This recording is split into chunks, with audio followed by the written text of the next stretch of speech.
Hi, I'm Paul Tucker, and I'm happy to be able to chat with you for a minute. I had the privilege of working at Highline from 1978 until 2006, and during that time the hospital did a lot of wonderful things, and I had the opportunity of working with a lot of just great people that made a real difference in our community.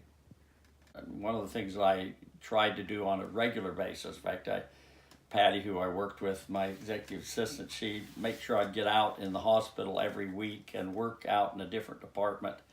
And I'd go out and I'd just do whatever they wanted me to do. And if I was in a nurse's station, they might have me pass water or to go visit people. Or if I was in a clerical area, they'd maybe have me file. They'd always have me do things that they didn't like to do. But it was always wonderful because I got to know people because I was there working with them and doing their kind of things. And that was always very helpful to me in knowing people. Because even though I didn't know everyone's name, I knew most people by face. And so when I saw people, I could say hello, and I think they knew that I knew who they were. Things that really made Highline special in my mind, it went back to the very beginning when we were able to gain control of all the assets so that it really was a community-based hospital. And then all of the support that we had from the community, and then the board. I mean, I had the privilege of working with wonderful, wonderful board members who really cared about the community and about the hospital. And working with the medical staff, by and large, most of the medical staff were really wonderful people who really cared about what they were doing. And then obviously, as I've already touched on, the hospital staff were just, really, really good people who cared about what they were doing. And that's in my mind that made Highline particularly special.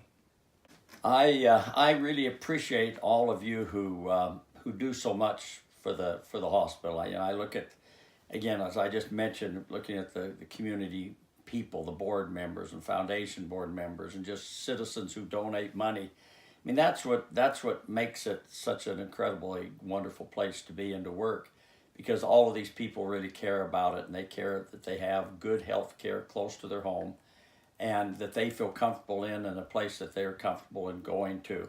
And I can tell you from a surety, from my own standpoint, I mean, even after I retired, when my wife was diagnosed with cancer, I mean, I continued to go to the cancer center at Highline, and that's where she received almost all of her cancer care treatments.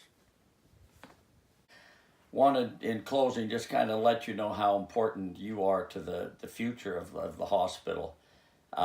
You're the ones that make all the difference, and your time and energy and everything that you do is what makes the hospital a special place, where there's this family feeling there that people care about one another, and it's not just a place to work, but it's a place where we have friends, and where many people come together for at a very difficult time in their life, because most people don't come to the hospital because they want to have a fun vacation. I mean, there's something going on in their life that's not good, and so we really can make a difference, and thank you for doing that.